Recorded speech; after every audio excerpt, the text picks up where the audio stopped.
확진자 발생 보고. 지난달 31일 한 온라인 커뮤니티에 올라온 문서입니다. 경기도 내 확진자 3명이 발생했다며 성과 나이, 직업, 그리고 서로의 관계까지 상세히 담겼습니다. 그리고 이 건강관리과, 향후 계획 관련 보도자료 배포 이런 문구가 적혀 있어서 얼핏 봐선 공문서로 인식되게끔 작성됐습니다. 하지만 가짜였습니다.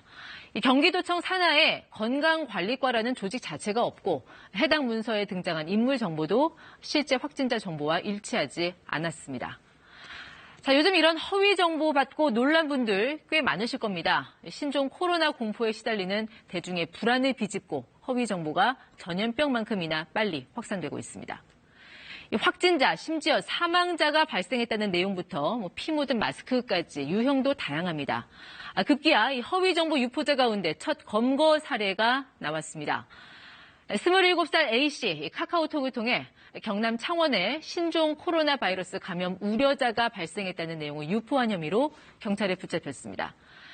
A씨가 유포한 메시지 내용입니다. 이 50대 여성이 명절을 맞아 중국 우한시에 다녀온 뒤 신종 코로나에 감염됐고 고열로 곧 병원으로 옮겨질 것이다. 나름의 스토리를 전개했지만 모두 사실이 아니었습니다. 하지만 퍼지는 건 삽시간이었습니다. 이 메시지 탓에 한때 창원시 진해보건소와 해당 병원에는 업무가 마비가 될 정도로 전화가 폭주해서 이렇게 긴급 공지문까지 띄워야 했습니다.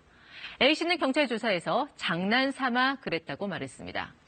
A씨뿐만이 아니죠. 서울, 대전, 제주, 충남 천안, 경기도 안성, 평택까지 신종 코로나 관련 허위 정보가 퍼지면서 경찰이 최초 유포자를 쫓고 있습니다.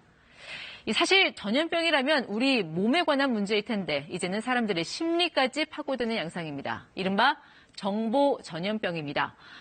세계보건기구 WHO가 신종 코로나 관련 정보가 과도하게 넘쳐 괴담을 낳고 있다며 이를 가리켜 이 정보, 인포메이션, 그리고 전염병, 에피데믹 이것의 합성어인 인포데믹, 즉 정보 전염병이라고 했습니다.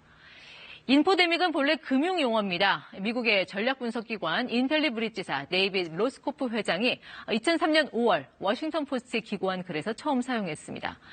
그는 이 당시 이 사스 공포로 아시아 경제가 추락한 일이 인포데믹의 위력 탓이라며 인포데믹은 한 번 발생하면 즉시 대륙을 건너 전염된다고 경고했습니다.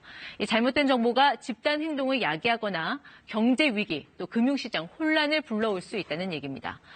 최근 우리 금융당국도 이 같은 인포데믹의 위험성을 경고한 바 있습니다. 허위사실 유포와 불공정 거래의 개연성이 의심되는 계좌들에 대한 감시를 강화하는 한편 적발된 행위에 대해서는 수사를 의뢰하고 정보 전염병은 허위 정보, 유언비어, 음모론 등 다양한 유형으로 확산 중입니다. 이런 허위 정보들 언뜻 보면 다들 이제 그럴싸해 보인다는 게 공통점인데 심지어 과학적 검증이 생명이라는 학계에서도 논란이 벌어졌습니다. 논문 사전 공개 사이트인 바이오 아카이브에 신종 코로나 바이러스가 이 에이즈, 그러니까 HIV 유전자를 조작해 인위적으로 만들어졌다고 주장하는 논문이 게재됐습니다. 작성자는 인도 델리대와 인도 공대 연구진이었습니다.